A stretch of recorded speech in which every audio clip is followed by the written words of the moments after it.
Yeah, boy. You know what time it is? It's the TLB Sports Talk Show. We talk sports, we talk life, we make you visible. We don't want you to go nowhere tonight.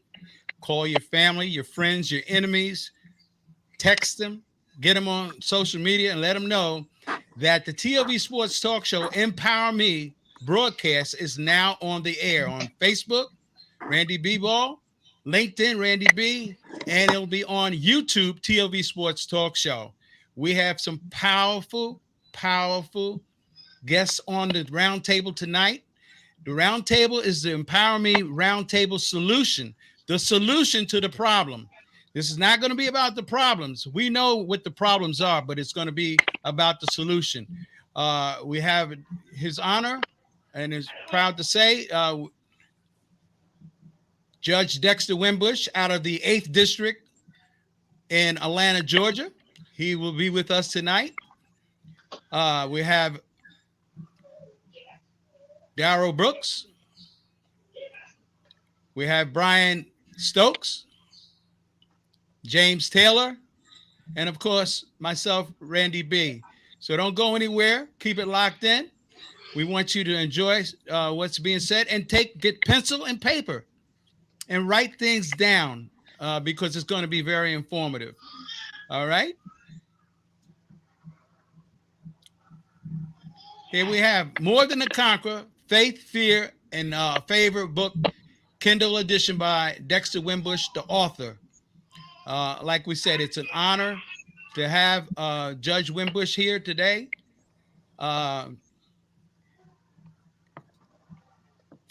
Dexter Wimbush, that's his book. We encourage you to go on Amazon and get 4 or 5 copies of this book and pass them on to your neighbor and your family and your friends. Just an honor to have you come on the air here. We really appreciate you.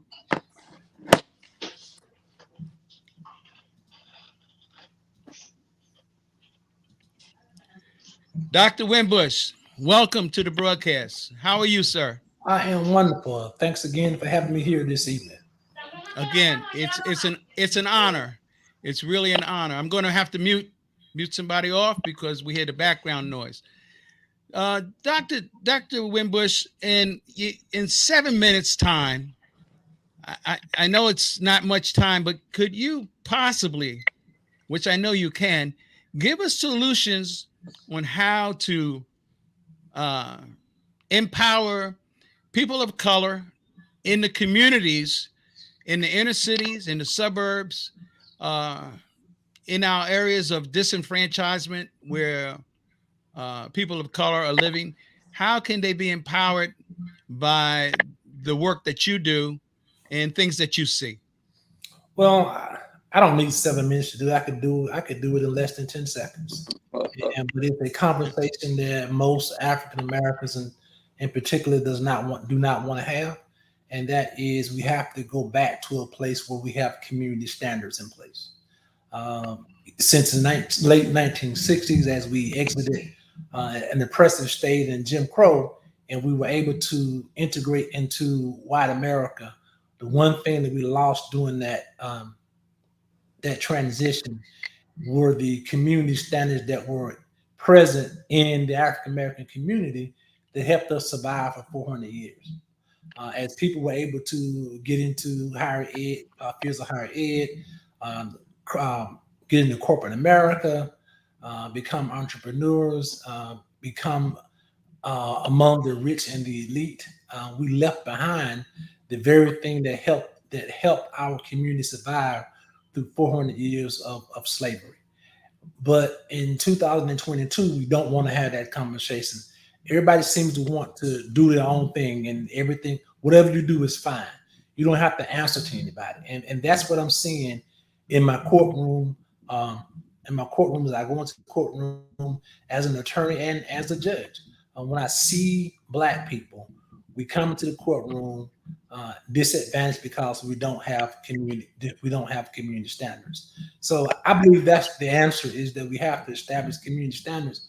But the problem is that we live in a society where nobody wants to advocate for leadership. When I was coming along, I'm sure like you, we learned about W. Du Bois, we learned about the talent, we learned about the talented Tim, and there was an expectation, as the Bible says, too much is given, much is required. We live in a society now, in particular as it relates to African Americans, we are too driven by the chasing of the bag, as the young people would say. And so, what we don't have that grounds us are community standards. We live, and the answer is we have to move away from this isolated view where the only thing that matters is what happens in your household. We got to get back to a place where the community can help raise, is as the saying says, it takes a village to raise a child, and that's simply what we're not seeing in the African American community. And not to go into the whole incident that happened in the past week with Chris Rock and Will Smith, but that is a crystal clear example when you look at how there was a division among Black people as to whether they were on Team Chris or a Team Will. I never got into that conversation about whose team I was on. I was more taken aback by the fact that there was not a more unified response as it relates to this issue of violence, and violence is plaguing our nation at alarming rates in inner city neighborhoods. And one of the reasons that violence continues to occur is we don't have a community standard as it relates to violence. And we can look at that across the board. Other groups have an understanding as to how they go about day-to-day life. We had that understanding, but we lost it as we've integrated into white America. Dr. King talked about he wondered whether or not we were integrated into a burning house, and I think that's what we see now. That the community standards, the unity that we had as African Americans is what held us together. So, first, what are community standards is the first question we have to ask ourselves, and that's the first discussion we need to have. What do we consider to be community standards? Where do those standards come from? Where are they grounded? And how do we make sure that people in our community abide by those community standards? We have to get to a place where we're able to sit down and reason with one another, put aside the political labels of Republican or Democrat, liberal or conservative in our community, and come together to begin having some real frank conversations.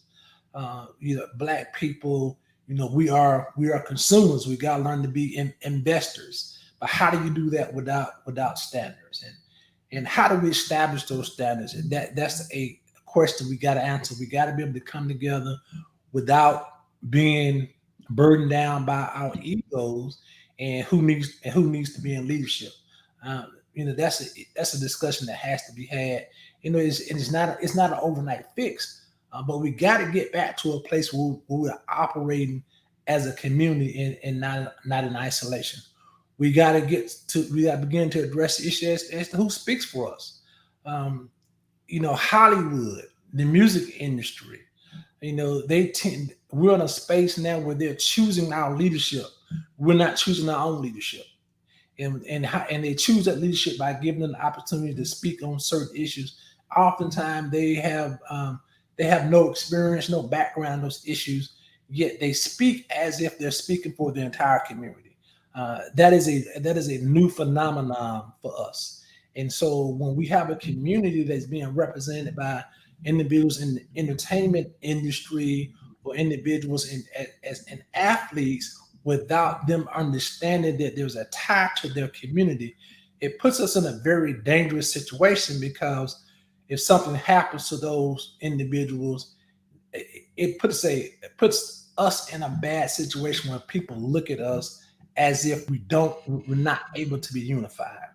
And so those are and this is especially critical in criminal justice. I'll give you an example: the issue of what is labeled as snitching in the criminal justice system, which has so many of our young people being incarcerated these days because of this belief that they shouldn't snitch. when in fact, snitching only occurs when you are involved in criminal activity. You and your friend decide to go engage in criminal activity. Uh, he gets away, you get caught, the police start interrogating you, you tell the police who you are. That's snitching. There is an agreement to enter into something illegal. Snitching is not giving information to law enforcement and others as it relates to individuals who in the community doing the community harm. We sit we sit idly by while people in our community become victims of violence, and we don't talk about it. We don't turn those people in because this our generation, these last few generations have been taught that to tell what's going on is considered snitching, and you shouldn't trust the police. Um, I've been advocating for social justice for over nearly 30 years now, and I've come to understand that everything is based on system and processes, and we have to begin to understand how those processes work, especially in the criminal justice system. You were mentioning before the show the whole issue of private prisons and the privatization of prison. Well, when you have private prisons on the stock market, anybody can invest in them. What sense does it make that as African Americans we are investing our monies into private prisons, which results in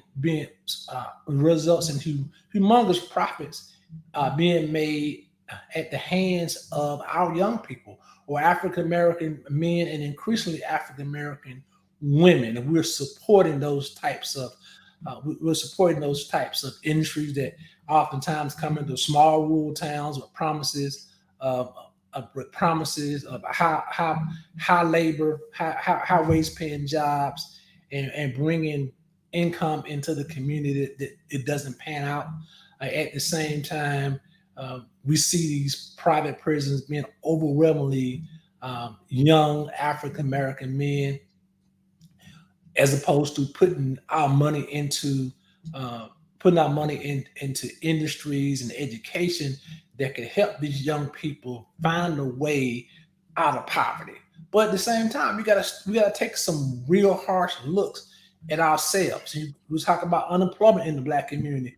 When you got jobs out here at Target and Walmart now paying 18, 19, $20 an hour.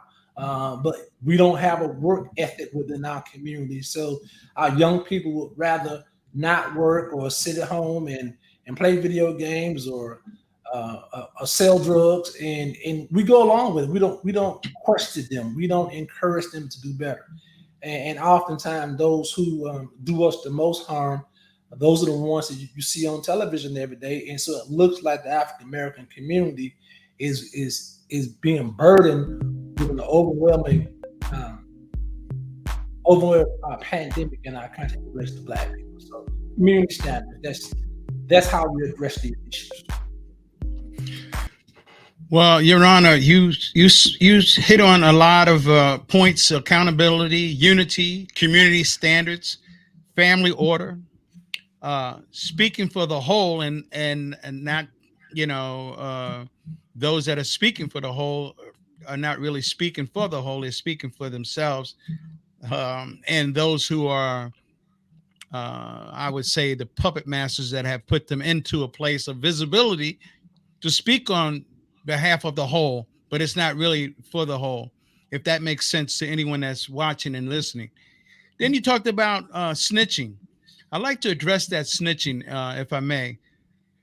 There was a time that we had neighborhood watch. Neighborhood watch meant just that. We would watch out for our neighborhood. We would uh, make sure that our streets were clean. You couldn't sell drugs on our streets. You couldn't have your sneakers hanging over the telephone, the wires in the middle of the street, which meant that there was drugs in the neighborhood. But today, people don't want to have a neighborhood watch because of fear. They're afraid that whoever's doing the quote unquote the snitching, the neighborhood watch, those individuals are afraid that they'll come up on their porch, up on their stoop, or in their property and break the windows out, maybe even want to do them physically bodily harm. So there's a fear. and people are afraid. Mhm. So, what solution, just this one solution, can you give us to conquer the fear of what is called snitching, but to have a neighborhood watch? We've got to get past this stigma of allowing people to run rampant in our community. We're the only community that allows this type of behavior to go unchecked. And I think one of the solutions is to get more men back into the community.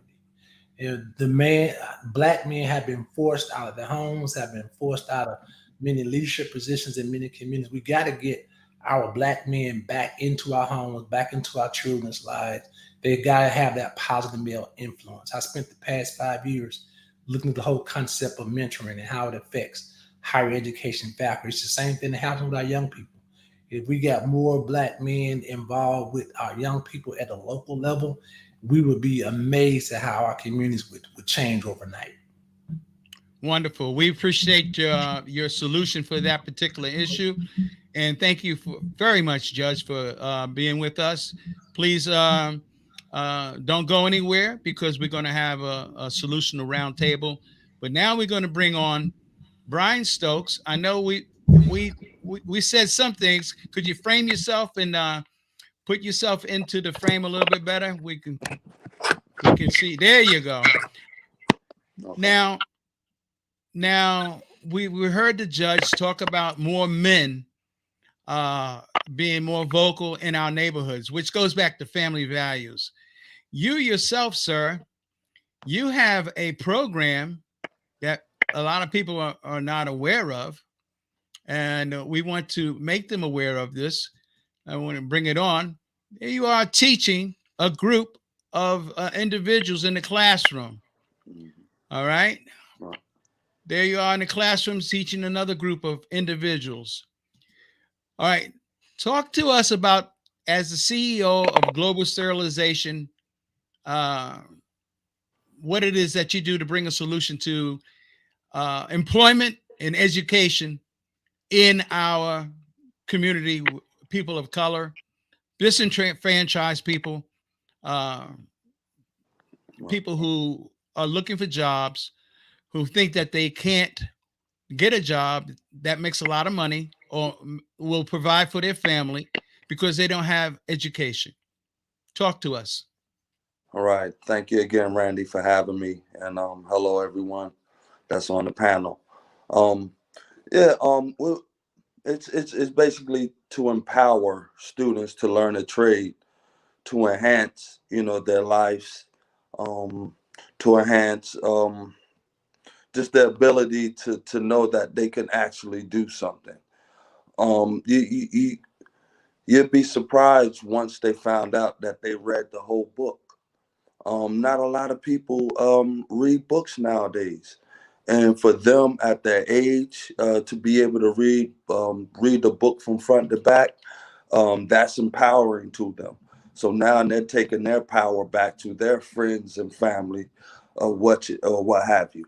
I make it affordable. It's affordable for the public to be able to attain this wonderful skill, which you can take anywhere in the world. It's more like a hypnotic rhythm where we constantly, it's like a drum. And I always tell my students, if you can remember a song, you can remember your lessons. So just empowering students, just empowering the individual. They all of them have something inside of them that no one else had. They all have their own power, and I explain that to them. I tell that to them time and time again. And as the course goes on, you start to see the confidence. You start to see a lot of word of mouth go back about this particular course. Um, is a great thing. I'm just happy to be a black man in a leadership position where they're able to see me in a positive light, because it is a lot going on out here. The stigma of being black in America. So That's another reason. Letting people know that there are other options out here than college. Um, at a young age, we hear that a lot. We we tended to be prone to that, and I want students, junior high students, elementary students, anybody, um, to be fed that just as much, to be fed my program or any other trade just as much as college. I don't think that they push trade school or any alternative as much as they do college. I'm not anti-college. Don't mistaken that. But I just want people to know that there are other options out here, valuable options, for you to have a career, for you to be able to travel the world with your certification, for you to open up options for yourself. You'll be able to work in any hospital in the United States at $900, and that's a lifetime membership. And you get your resume done. I'm not going to take too much from James, but yes, Jet Consulting. Yes, he helps out with. I mean, he's amazing with that. So you're getting a full course meal with two cooks. So we're in there cooking it up. We're in there cooking it up, and I'm starting to like the feedback because more and more people starting to see that this is an option. We don't always have to get into the health field like myself as a housekeeper. You don't have to do it that way. So I want to give kids hope. I want to give them a fair shot. Okay, if you don't go to college, okay. Don't feel like it's the end of the world because that's what I felt like, especially as an athlete. If you're a star athlete growing up and you don't go to college, then all of a sudden it seems like the world is coming down on you. So now I just want to give you an option. That is okay. I mean, it's okay to start to make a good living, to start a family, start a career. Um, I never knock college for you, but I just want um, Central Store Processing to be in the junior high schools, to get into the elementary schools, just to give more options to people.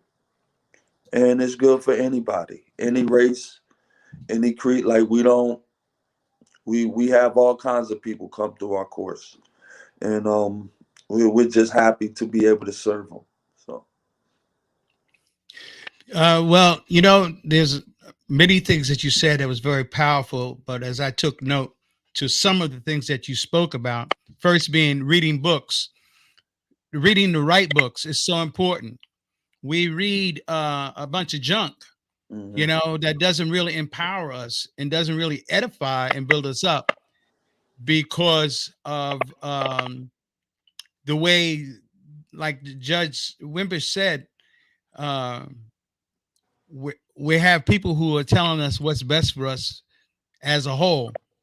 And they're not speaking about what you just spoke about, empowering yourself through reading good books that will empower you to go to a place in life where you can be more successful other than being out on the street and other than winding up in prison and dealing with the system.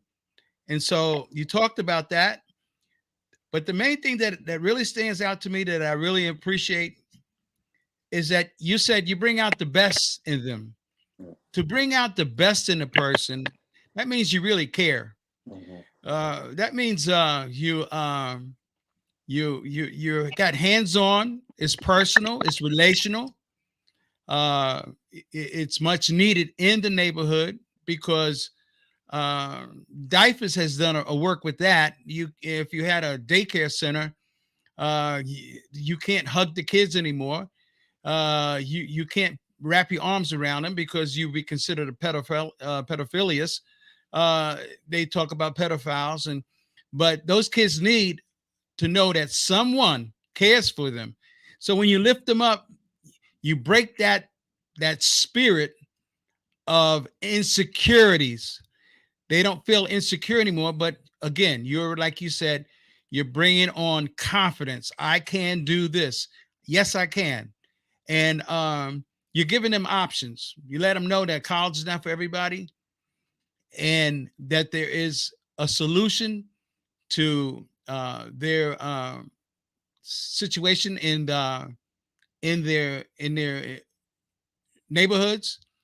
And one of it that really helps is the fact that uh, that you can train them in as the CEO of global sterilization, uh, and they could get a really good education. Uh, Really proud of that. It's a wonderful thing. In just 3 months. Say that again, because I had you on mute. In just 3 months, you can have a lifetime career.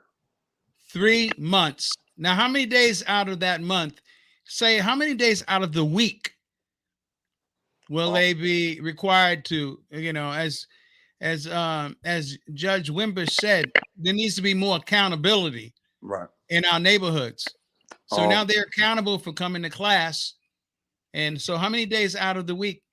They will only have to come depending on where they go, because we teach at Mercer County Community College also. So Mercer County is Monday and Wednesdays.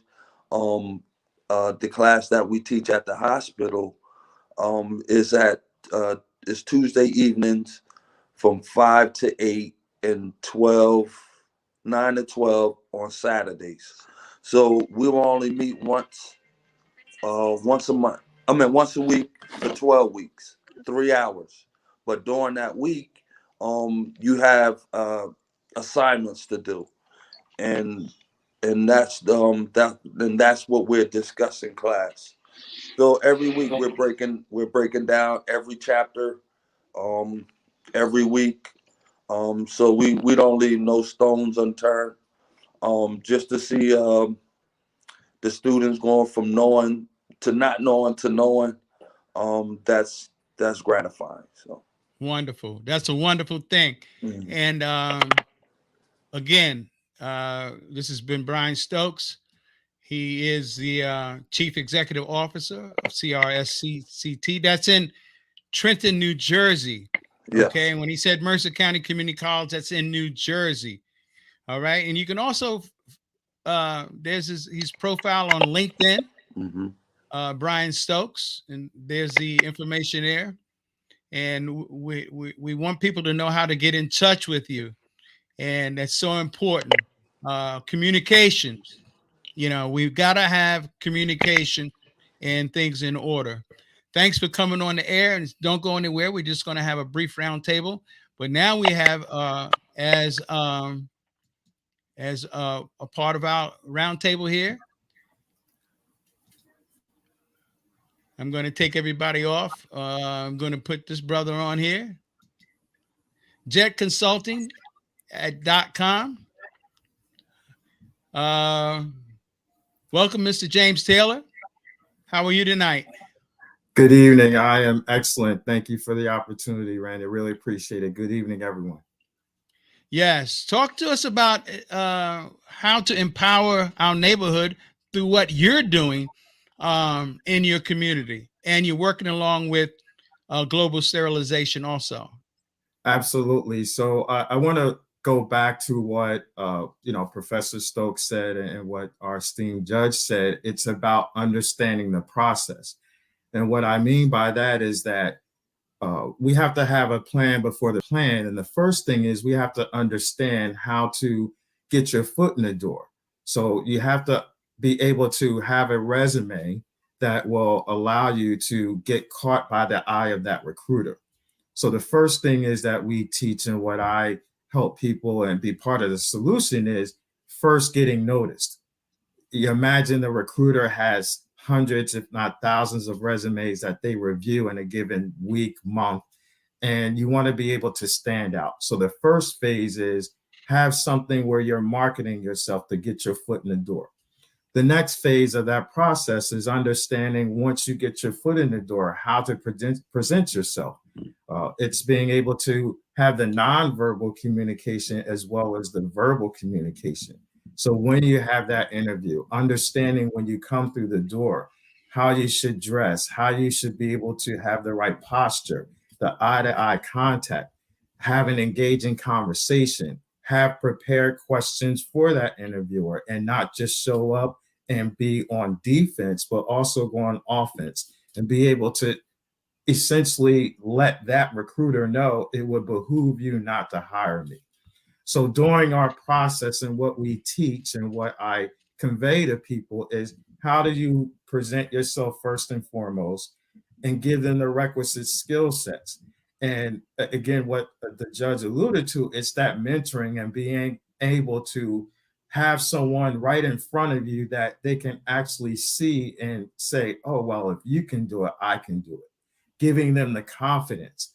And a lot of what I teach is confidence, being able to present yourself in a way where you're not worried about stumbling. We practice, we do mock interviews, we present the information, allow that person to articulate it in a way, and then we twist it to where it's going to make an impact. So our principle is adding to that skill set and building up that confidence, having a winning recipe so that they can not only get their foot in the door, articulate, be able to ideally secure a job that will allow them to be successful in life. And then ultimately what they learn, they pay it forward. Beautiful. That's a wonderful thing, because there's so much that's needed in the community for our people of color to have confidence within themselves. And so, again, as the professor was saying, hands-on, as the judge was saying, accountability. Yes. Each, I'm hearing the same thing from each and every one of you, and it's got to be hands-on, up close and personal, in order to bring about a change. That is one of the solutions to overcoming and really bringing on the betterment of the quality in our community. I want absolutely, to add to Randy. Yeah, absolutely. And if I could just add, and again, I really appreciate what you said, Judge. It gave me another aha moment. It's being able to see Black men be able to bring something to the table, right? And being able to say, you know what, I have someone that came from where I came from, and not go with the narrative that we are just out here only selling drugs or doing things that are illegal, but you can be successful. And it doesn't have to be sports. You can be successful in life and be able to provide for your family in a great way. And greatness is not just, making thousands of dollars. That's one thing. But if you can go to work, invest in your children, invest in your community, then you're winning as well. Absolutely. You can find James Taylor on Facebook right here. Studied at Rutgers University, went to TCH High. You know what time it is. Yes. Cap City. And I'm sure that if you get on his Facebook page and you send him a message through Messenger here, he will respond to you and get back to you, as soon as possible. Absolutely. So it's just been a wonderful thing having you, speak to us about preparation, getting prepared, because I took some notes. You have to prepare. So in order to prepare, that means you have to plan details. Think about the little details, and whatever you miss, don't worry about it, because that's why they put an eraser on a pencil. You make a mistake, you erase it, and you start all over again. But you have to plan the very little details, your apparel, everything that has been taught to you. Like James was just saying, we need mentorship. So whatever your mentor taught you, whatever he or she taught you how to prepare, then you execute that. You're going to say something? I feel like you're going to say something, James. No, I'm just agreeing with what you're saying, Randy, and it really is the emphasis on the nuances and the attention to the details. Exactly.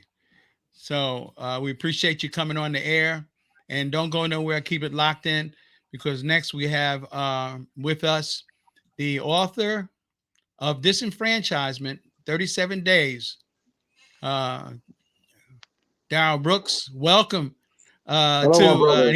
and he has his own broadcast, which is On Fire.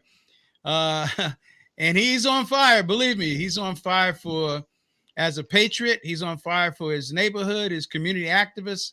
And it's just wonderful to have you on the air here. Welcome, Darrell Brooks. Talk to us about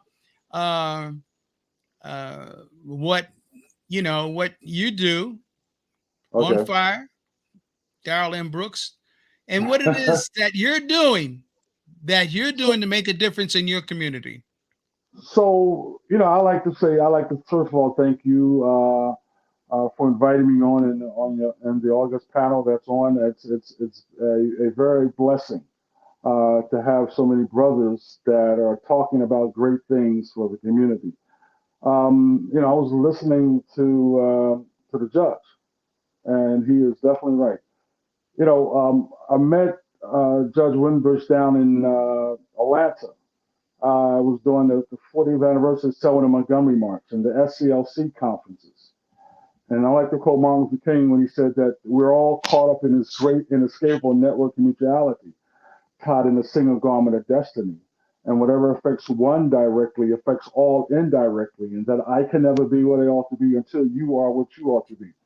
And you can never be what you ought to be unless I am what I ought to be. Then he quotes the poet John Donne and says, no man is an island. Every man is a piece of the continent, a part of the main. Then he goes on to say that any man diminishes me because I am involved in mankind. Therefore, never send the gnome whom the bell tolls, it tolls for thee. And King talked about that, what we should believe in, helping each other. And, I remember for me, as in Trenton, Stokes, we all kind of grew up together, played ball together. And I remember me as 12 years old in a library, North Trenton Library, and Abione DeMury, who was the librarian, he said, Darrell, they're going to close down a library. So I remember at 12 years old speaking at city council. And I guess that's when my activism started. Growing up in the inner city, Trenton Valley homes,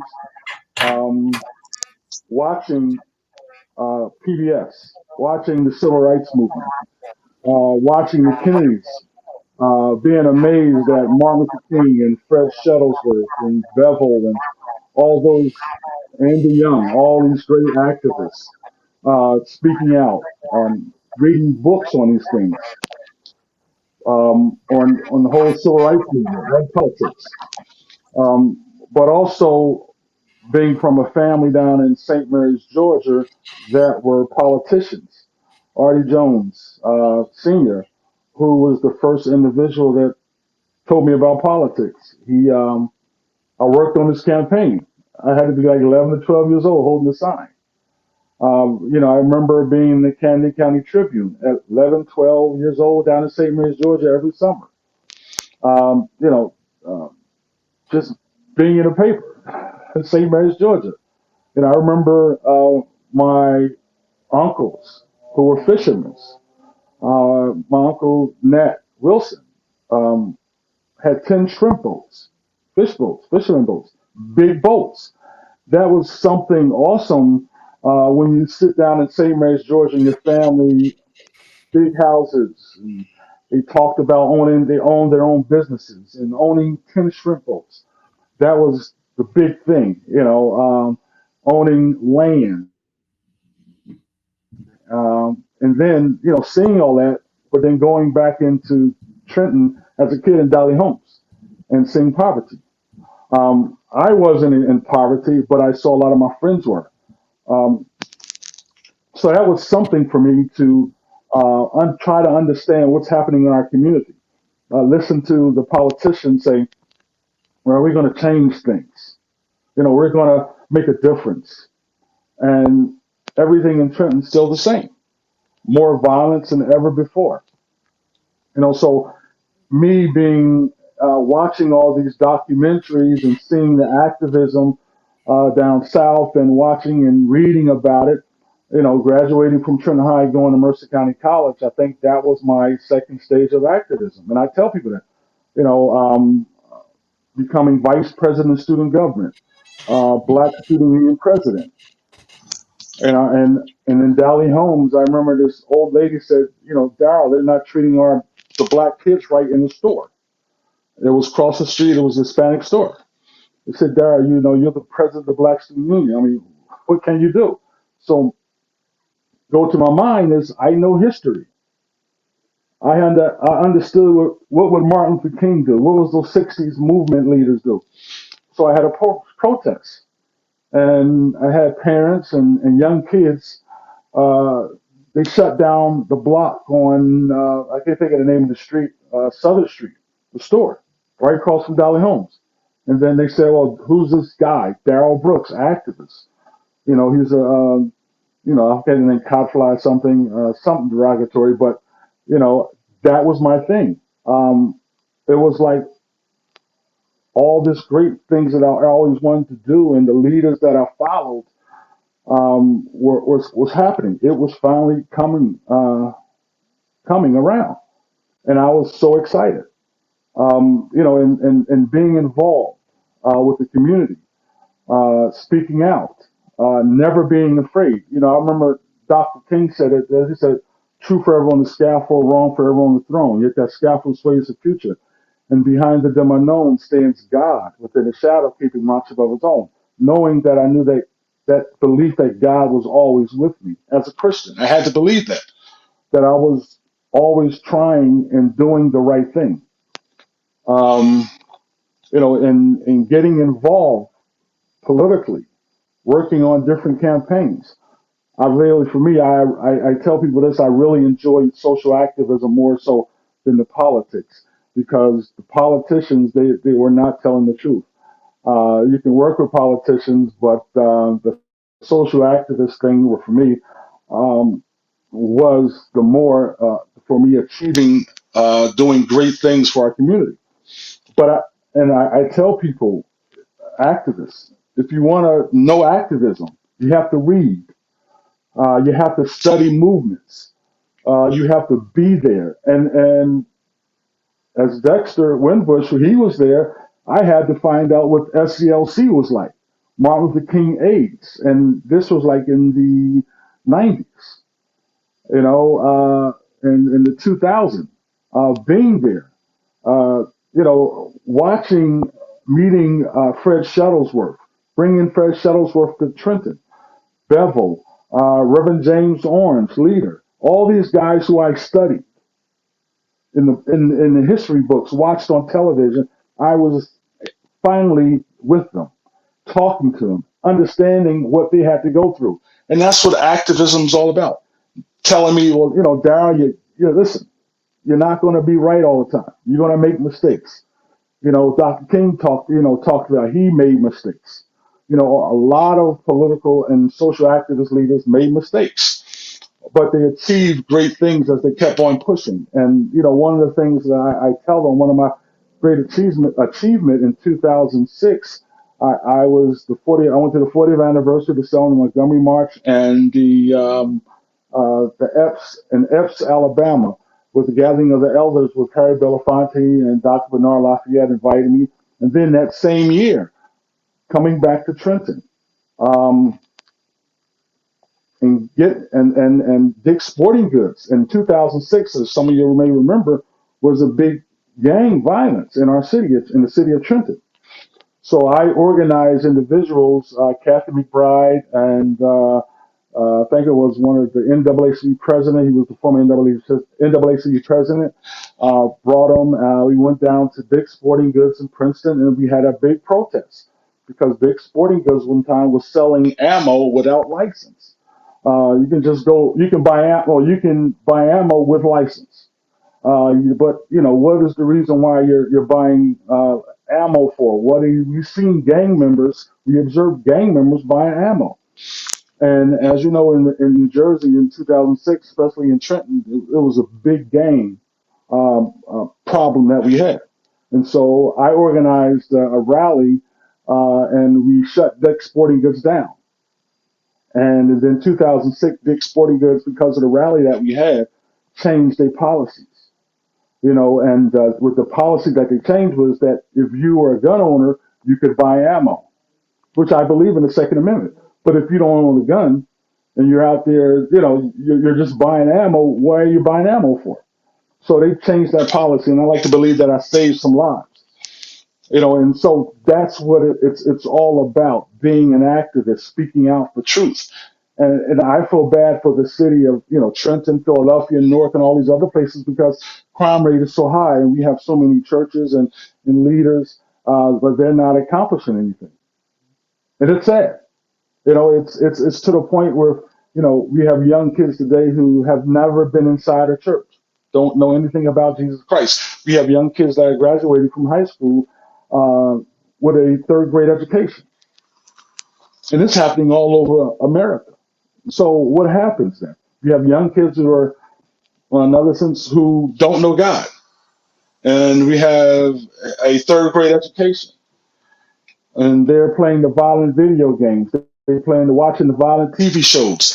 Both inner city kids, black and white, suburb kids, playing these violent video games, TV shows.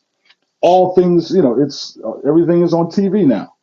Parents allowing them to watch the TV, the TV shows, going to the movies, all these things on the computers, what they're watching on their phone. It's sad. It's very sad in America. So, for my thing as an activist is to speak out. I've always had some sense of doing great things, being a part of destiny, greatness, since I was a kid, looking up in the stars. And I remember, sitting on top of Greg Williams, brother of Poor Righteous Teacher, Culture Freedom. We all stayed in the same Poor Righteous Teacher, same hallway. We all used to want to do great things. We used to talk about this. Greg, he's a judge, Culture Freedom, Poor Righteous Teachers. We talk all day and night. Hey, Greg, what do you want to do? Darryl, what do you want to do? We wanted to do great things and be exceptional, not being mediocre. And this is why, I came out with the book 37 Days because of the 2020 election and my role in it. So I always wanted to do, and I tell people this, do great things, achieve things. Thank you. Well, certainly everything that you've said is spot on. We have 37 days of disenfranchisement of a Philadelphia poll worker paperback. You can get that book through Amazon at $12.99. We encourage you to buy 4 or 5 of them and pass them on to your friends and your neighbors and read it thoroughly, because this is not a conspiracy. Definitely not a conspiracy, but it's an actual encounter that Darryl Brooks encountered during his course as a poll worker. But Darryl, just briefly, I want to go over some things peacefully. When I say peacefully, you talked about having a protest at Dick's.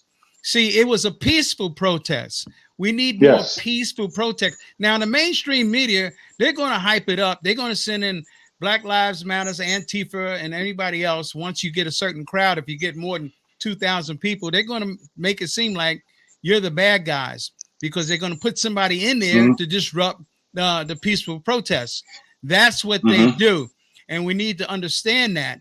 But we need more peaceful protests, people to stand up and speak out and speak up and don't be afraid. So you might find that you only have 10 or 15 people. Doesn't matter. It's not the quantity that matters. It is the quality and what you're doing. All right. So now, also, you talked about government. Government is, we put people in government. We the people that vote. So we need to get out as people of color in our neighborhoods and don't say, well, what's my vote going to do? It don't have nothing to do with it. I can't make a difference. That's a lie. You can make a difference by voting, right from your councilman right on up to your governor, right on up to your president. See, government is to serve the people. So when you find a platform, whatever political party it is, because there's corruption in both parties, it is. But you look to see what they stand for. In other words, what's their platform? Are they standing for protecting the people in their community and not filling their pockets with inside information from Wall Street so that they could buy winery and they could buy different types of utility, gas and oil in different countries? Oh, did I say that? Yes, I did. So this is what you look for. This is what you look for when you go to vote. And you look for the activists, the people that are standing for the people. It's got to be for the people. And that's how you discern it. So what I heard this minister say one time. He says democracy means the rule of the people, but the people cannot rule if they're ignorant. And even in Philadelphia, Trenton, where I'm from, you have these politicians and have the people that are are somewhat ignorant of what's happening there to their community. They're voting for popularity, not because the person can exactly do the job. And this was happening all across the country, especially in the city of Trenton, where I'm from, where we grew up in. People are just because you're popular, you should not be in office. It's because you're capable and you have ideas and you're not a mediocre. And this is the problem we have in Mercer County and Trenton, mediocre politicians that are controlled by the white Democratic power structure. You do what I say. And if you don't do what I say, then you're just going to have to be quiet. Shut down. We're going to shut you down. And that's what has happened in our communities. This is why you have so many problems.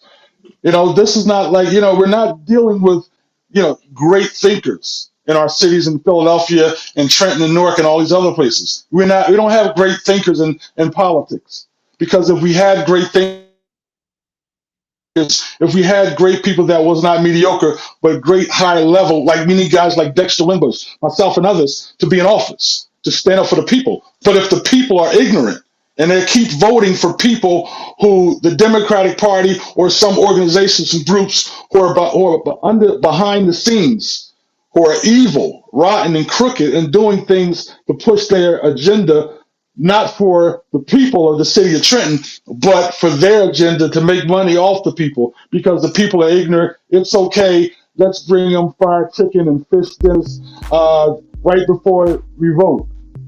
You know what I mean? We're bringing some fried chicken and fish dinners and sodas and vote for us while they're making hundreds of thousands of dollars. Absolutely. We really appreciate everything that you've just said, because we know it's of a truth. And again, we want to remind everybody that More Than a Conqueror, Faith, Fear, and Favor book #1, Kindle edition by Dexter Wimbush. He's the author. You can get that on Amazon. We want to remind people that in our neighborhood that we do have individuals such as Jasmine Poole from Pemberton, New Jersey. She's an author. We Rise. She also has a book that you can get on Amazon. You can get it on Lulu. Go Play. It's a children's book. It's decent and it's in order, because as someone said previously, we need to read more, read good things. And of course, we got 37 Days of Disenfranchisement of a Philadelphia poll worker, paperback, December 13, 2020, by Stephen Martino and author Darrell Brooks. We encourage you to definitely get these individuals their books and everything, because listen, knowledge is power. Now, Darrell, you spoke about something and you hit it right on the head. You talked about the churches. See, we talked about the judicial, the educational. We spoke about being prepared. We talked about community leadership. But let's talk about the spiritual side of the community. Mm. The spirit of Delilah has closed the eyes of Samson. Okay, meaning that even corruption is even in the church. They're Mm-hmm. paid by the church. Now, this corruption just didn't come about. This corruption started on the plantations many decades ago, many centuries ago. They paid, and not financially, but they took one individual and they instructed that person to put the collar on, to teach out of the Bible, have the homiletics, and to control the people with religion. With religion. Mm-hmm. Okay. So that gave them a false hope. That gave Black folks a false hope. But we've always known God in our spirituality because of being oppressed. But today you have so many corrupted pastors, so many Mm. corrupted church leaders that are leading the people astray by telling them what they want to hear, sugarcoating the truth. Because I want to share something with you. I'm going to share this with you and tell me what you see. Tell me what you see. All right. All right. Here's a child. Here's a holy Bible. Here's food. And if you read what's in her mouth, it's a part of you are what you eat. You are what you eat. Okay. So when you train up a child in the way to go, they will not depart. You train them Mm-hmm. by telling them in love how to live right, how to live morally right, as someone just said, that spoke about it. And man does not live by bread alone, the fruit, see, but the fruit is also the fruit of your lips that speak truth. It's a personal relationship. It's not about religion. See, man has religion and he controls the minds of people with religion. But you need a personal relationship to do what's right, even in your neighborhood, because when you do, you will prosper. You read in Proverbs, it reads Proverbs 29, I believe, when the righteous are in authority, the people rejoice. But when the wicked rule, doesn't matter who they are, doesn't matter if you're Republican, Democrat, Independent, it doesn't matter at all. So when the righteous are in authority, see how the devil's trying to get my headphones, the earphones to come off? Yeah, you saw that, James. Brian, you saw that. We were talking and interacting and nothing was going on. All of a sudden, Mm. all chaos, try to just distort my not my thinking, but what's coming out of my spirit. But the devil's a liar because it's truth. We need to get back to families going to institutions of biblical learning where they are taught the word of God in truth. And there's love. You'll know them by their fruit. And what is their fruit? They love their community. They love their families. They love you as an individual. They love themselves. And so they move in the spirit of love. And also they move in the spirit of justice and judgment, because we just seem to think that God is the God of love and he's not the God of judgment. No, whatsoever a man sows, that's what you're going to reap. So we need more than just religion. We need relationship. We need that relationship that we had as a community, especially a Black community in the 20s, where the extended families lived together. The grandmother lived with the father and the son, and everybody lived together. Homes were clean. People had jobs, even though they might have migrated from Louisiana and they went to California, and some went to Chicago, and those from Georgia, South Carolina, North Carolina, Florida came up, along the East Coast, whether they resided in Trenton, New York, Philadelphia, or even Washington, D.C. But they had family order, family love. And what did the government do? They saw that. like someone just said, they were selling bullets at a store to load the guns up with. Where did those bullets come from? Who put the bullets in our community? Who put the drugs in our community? See, we have to have the strength and the power and the understanding not to deal with that, not to deal with the stand up for that which is right, and bring morality and bring righteousness back in our neighborhood. So, having said all that, let's bring the panel on. I'm going to unmute everybody because what I've said is the truth, you know, and whether you receive it or not, it's up to you. Okay, I'm trying to unmute Judge Wimbush.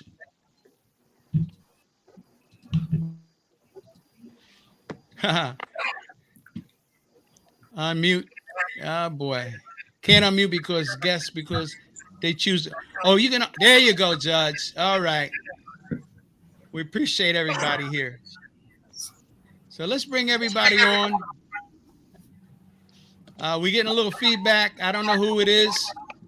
I don't know. I can't discern who it is. If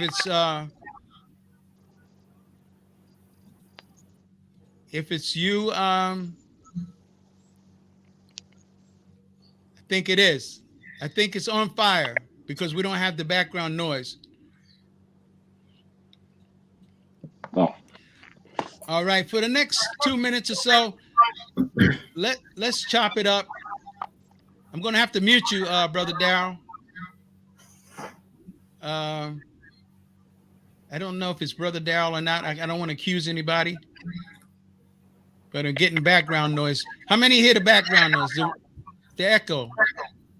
Yes. Let's see here.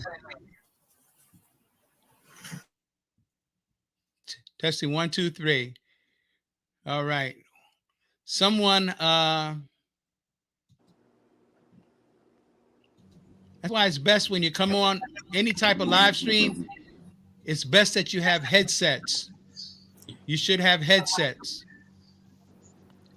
Talk to us briefly about everything that has been discussed one at a time. Who wants to go first? James Taylor, don't be afraid. Step right up to the plate. Sure thing. Thank you, Randy. So what I'm hearing, and you've already alluded to, is first that accountability. Us as leaders, and I appreciate Brother Dow for saying that we have to educate ourselves. And once we educate ourselves, we have to pay it forward. So that's what I'm hearing, and that's something that I want to accept on my charge, to be more accountable and to educate others. Yes. Judge Wimbish? Similar position. I think what we, we got to stop being afraid to identify ourselves as Black people. Somewhere the last 20 years, we seem to be so enthralled with the idea of being part of the larger community that we don't look at what our community needs in particular. I remember one of the, as Barack Obama says, a rising tide raises all ships. When it comes to Black people, that's just not the case.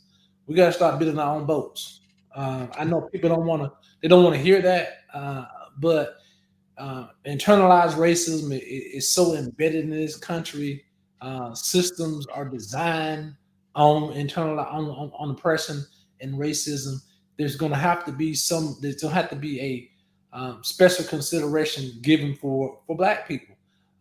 You're going to have some people who are going to be able to, as they say, pull themselves up by their bootstraps. But for the large majority of the community, there are just too many impediments that are entrenched in the American society that prevents people from reaching their full potential. And one of the issues that nobody wants to talk about is reparations for Black people. Why is it that we're the one community, when the word reparation comes up, nobody wants to talk about it? The Native Americans have reparations, the Japanese reparations, When you start talking about black people getting reparations for the harm did against our community, even some black people will speak out against reparations. And I'll say, well, if you don't want yours, let me have it. I'll be glad to take it. Well, Judge Wimbish, what you just said, just clicked something in my spirit. Black people in America have been emancipated, not liberated. There's a big difference. Emancipation and liberation are totally different. Today is modern day slavery. There's nothing that's changed. It's just more technicized. They have it more on social media. They have it in the music industry. They have it in Hollywood. As Judge Wimbish said briefly, he talked about the incident that took place with Chris Rock and Will Smith. We've seen it in the city of Trenton. Two black politicians going at each other on the front page in the Trentonian. Now, I'm not going to mention no names, but you that are from Trenton, you understand who I'm talking about. Well, I'm going to call it like it is, because that's the way it is. Tony Mack going at it with Doug Palmer, acting like silly men, causing confusion. I seen it. I actually wrote them a letter. I talked to them like they were my sons, because I'm much older than they are. And it's terrible. If anything, they should have been lifting one another up, giving their policies, working for to strive what's best for the people. So we appreciate what you just said, Judge Wimbush. Talk to us, Professor, in conclusion of tonight's roundtable solution.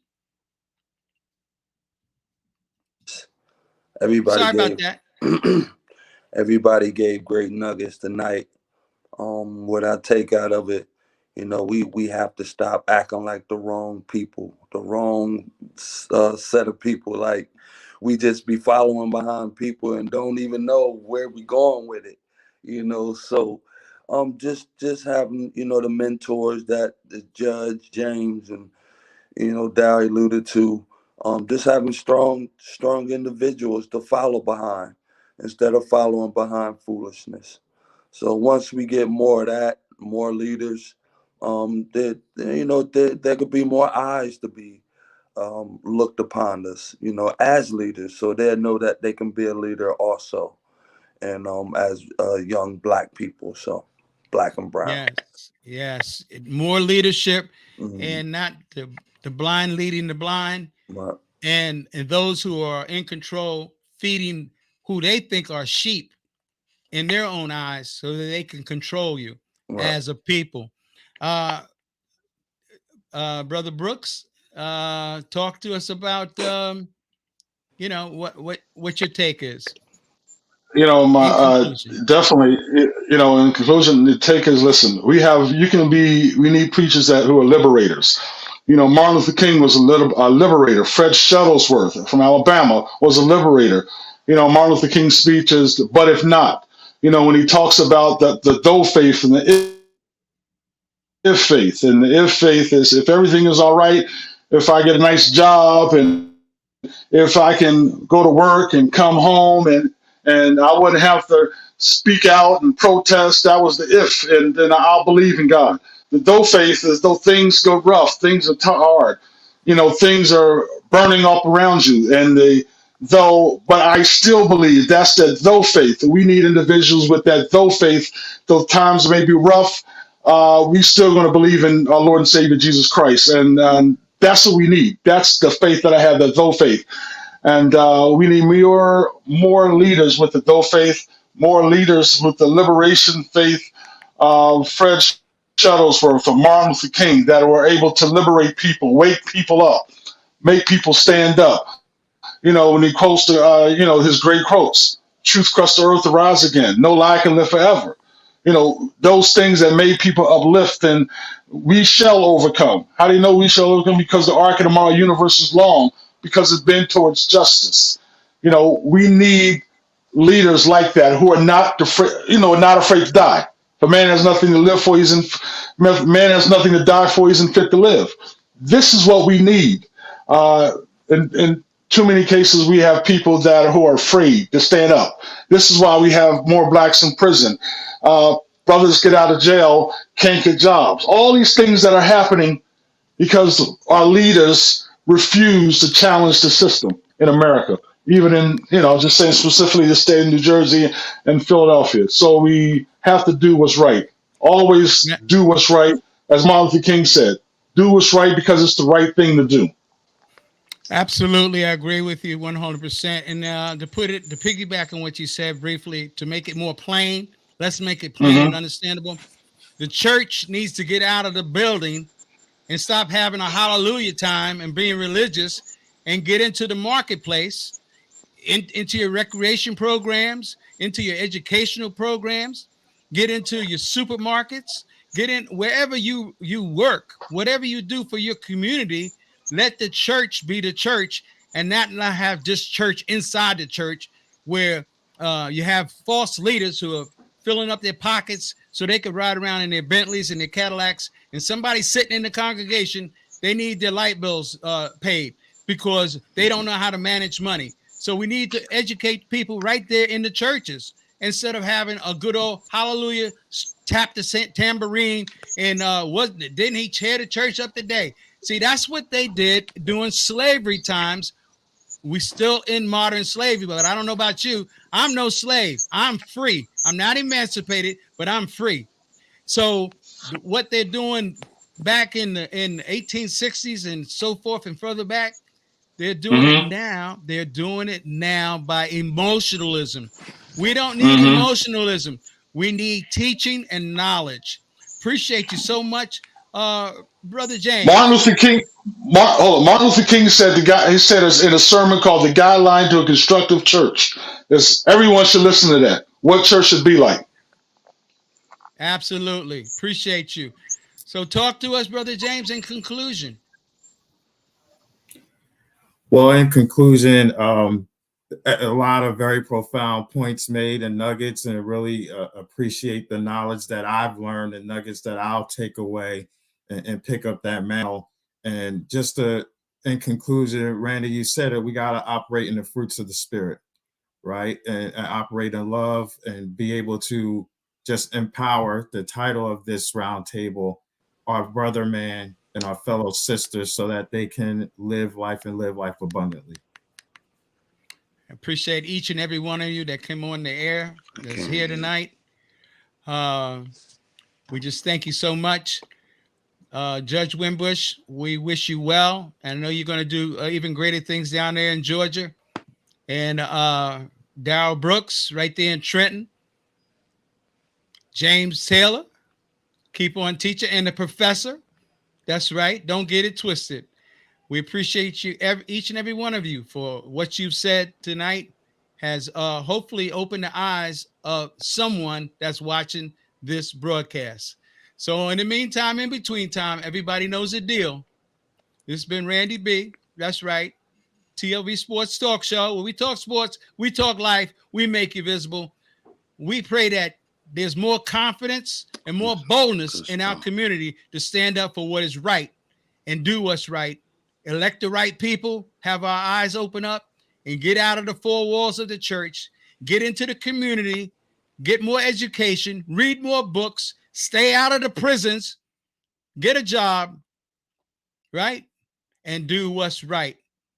And we will see you soon. In the meantime, in between time, we know what time it is. We're off like a dirty shirt.